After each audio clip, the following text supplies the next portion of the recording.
Last year's Italian Grand Prix was marked by a sensational debut. As a result of Alex Albon's appendicitis on Saturday before the final practice session, Williams' Nyck de Vries switched to Albon's FW44 and advanced to Q2 despite having limited practice time. He qualified 13th for the Grand Prix, ahead of Williams' other driver Nicholas Latifi, but started 8th due to penalties handed out to other drivers.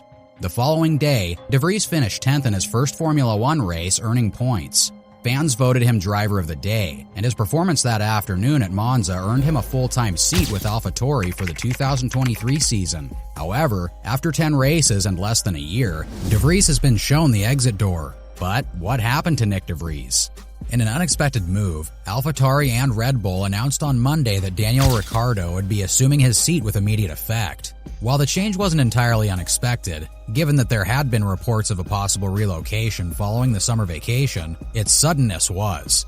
And it revealed a harsh reality about life in Formula One. With only 20 seats available, forbearance is in short supply, even for a driver of de Vries' pedigree. After all, we are discussing a driver who has previously triumphed at every level. In 2014, de Vries claimed his first series title when he won the Formula Renault 2.0 series by 130 points, scoring points in all but 2 races. The following year, he moved up to Formula Renault 3.5 and finished 3rd in the standings. De Vries moved to Formula 2 in 2017 and finished 7th, 4th, and finally emerged champion in the 2019 season, 52 points ahead of Latifi, who would receive an F1 seat before him.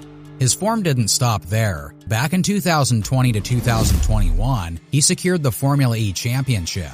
De Vries competed in Formula E for one more season, finishing 9th in 2021 to 2022, before spending the majority of 2022 as an F1 reserve. As mentioned previously, he participated in practice sessions for Mercedes, Williams, and Alpine and made his debut at Monza.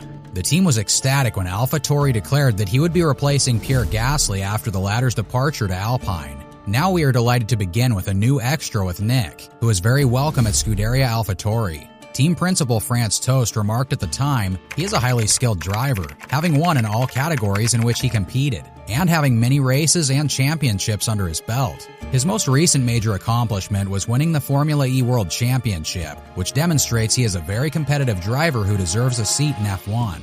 I am excited to see him in our car in 2023, and I am confident that between him, Yuki, and Nyck, we will have a formidable driver lineup. This excitement endured for fewer than 10 races, and despite this record, AlphaTauri decided it was best to move on rather than watch de Vries attempt to right the ship. Red Bull advisor Dr. Helmut Marko had previously cautioned de Vries to enhance his performance, and Christian Horner appears to have been among those with reservations. In addition to de Vries, the decision was influenced by the following. The team that could be trying to get a closer look at Yuki Tsunoda, putting pressure on Sergio Perez, or taking another look at Daniel Ricciardo. Or it could be a combination of all three. Daniel Ricciardo will be driving for Scuderia AlphaTauri effective immediately, according to a statement released on Tuesday. On loan from Oracle Red Bull Racing, Daniel will compete in his first race for the Scuderia in Budapest. The well-liked Australian was released from McLaren a year ahead of schedule in December after failing to impress alongside Lando Norris. However, he was swiftly signed by Red Bull as their test and reserve driver. In recent months, he has been heavily involved in PR and simulator work for the team. On Tuesday, Ricciardo participated in a Pirelli tire test on behalf of Red Bull in order to assess the potential impact of future F1 seasons without tire coverings.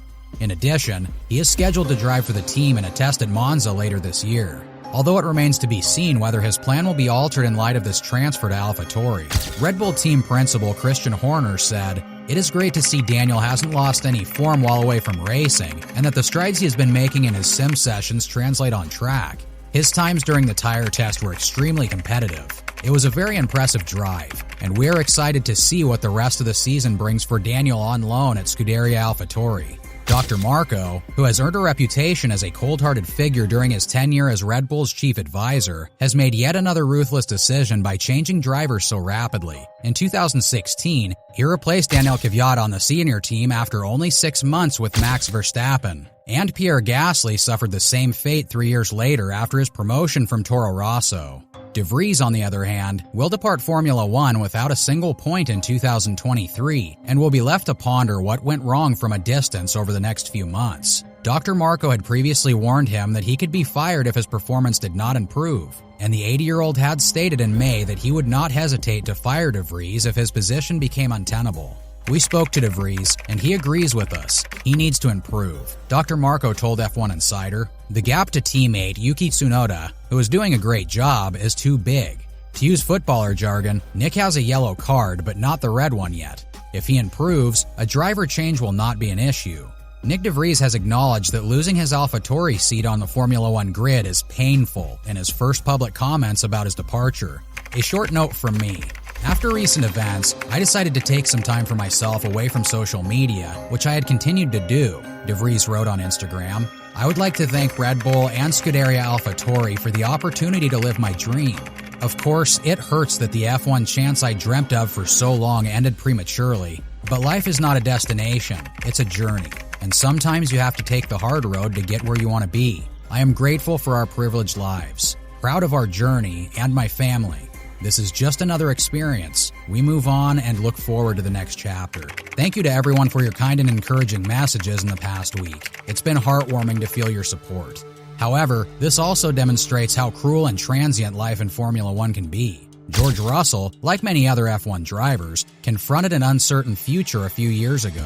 Russell struggled during the 2020 season, the majority of which he spent with Williams. Even though he finished in the points during this one race stint with Mercedes, speculation circulated that he would be replaced by Perez at Williams. Russell discovered an ally in Esteban Ocon, who had experienced a similar situation at Force India at the conclusion of the 2018 season. Ocon stated in October 2020, "I'm just reading the press, so I'm not really aware of what is happening. But I really hope that George can remain in Formula One. Performance-wise, he is performing admirably in that Williams. He is doing his absolute best. There is nothing negative to say about him or his actions. It would not be acceptable for him to be absent from the grid next season. However, this is how Formula One is. It can sometimes be ruthless. I've paid the price for 2018 as well as for 2019. I sincerely hope this is not the case for him." Instead, Williams remained loyal to Russell and was rewarded the following season. He finished 15th in the standings and scored in 4 races, including his first podium finish at the Belgian Grand Prix of 2021.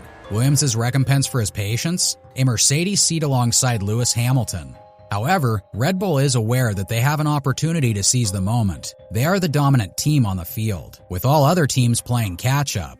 Given that Perez's contract expires in 2024, ensuring that Max Verstappen has the ideal teammate is a top priority. Everything that can be done to ascertain who is the best teammate for Verstappen is warranted. De Vries had 10 races to prove he was a viable candidate for the position. Given his resume, perhaps more patience was warranted in this situation. However, perseverance is uncommon in a sport that rewards risk-taking and impulsiveness. Because while Russell's experience at Williams may be an exception, the converse is more common. In conclusion, Nyck de Vries' stunning debut and subsequent departure from Formula One exemplify the harsh reality of the sport. With fleeting opportunities and intense competition, drivers must annually prove themselves. F1's ruthless nature serves as a reminder that success and disappointment can intertwine on the unpredictable journey of motorsports.